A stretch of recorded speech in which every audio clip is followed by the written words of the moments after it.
केदारनाथ, किसका सुनना है? केदारनाथ। केदारनाथ केदारनाथ भगवान। देखो ज्योतिर्लिंग में केदारनाथ है, और केदारनाथ कहाँ? गौरी कुंड से जाना पड़ता है। तो केदारनाथ कैसे हुए? महाभारत में जब कौरव पांडवों का युद्ध हुआ, और उसमें भाई कौरव भी तो भाई थे भीम का, पांडवों का, तो पांडवों को भी भाई का हत्या लगा। तो ये सब हिमालय की ओर बढ़े की जगह हम प्रायश्चित करें, तो बोले भोले बाबा का दर्शन हो जाए तो प्रायश्चित हो जाए। भोले बाबा को ढूंढने के लिए चले। कहाँ से? हरिद्वार से।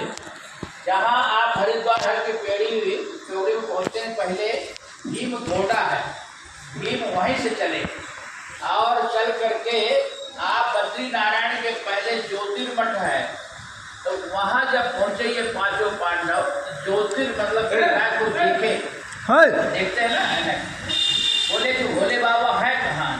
अब भोले बाबा देखे कि पांडव आ रहे हैं, ये अपने भाई द्रोही हैं, इनको हम दर्शन नहीं देंगे। तो वहाँ भैंसें चल रही थी। अब भोले बाबा भी भैंसों के कोहड़ में हो गए, भैंस बन गए भोले बाबा। और भीम ने तुरंत समझ गए ये भोले बाबा है, साधारण भैंसा नहीं है।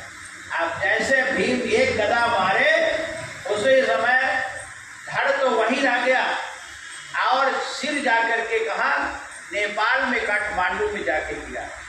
तो यहाँ केदारनाथ भगवान शिव दर्शन दिए, तब से वहाँ ज्योतिर्लिंग के रूप में, केदारनाथ के रूप में भोले बाबा विराजमान। बोले केदारनाथेश्वर भगवान की जय।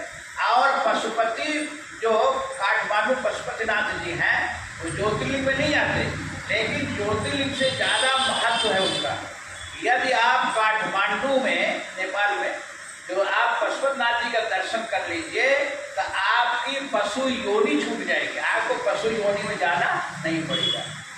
तो वहाँ पशुपतिनाथ विराजमान है। और ये केदारनाथ भगवान का सबसे पूजा कौन किया?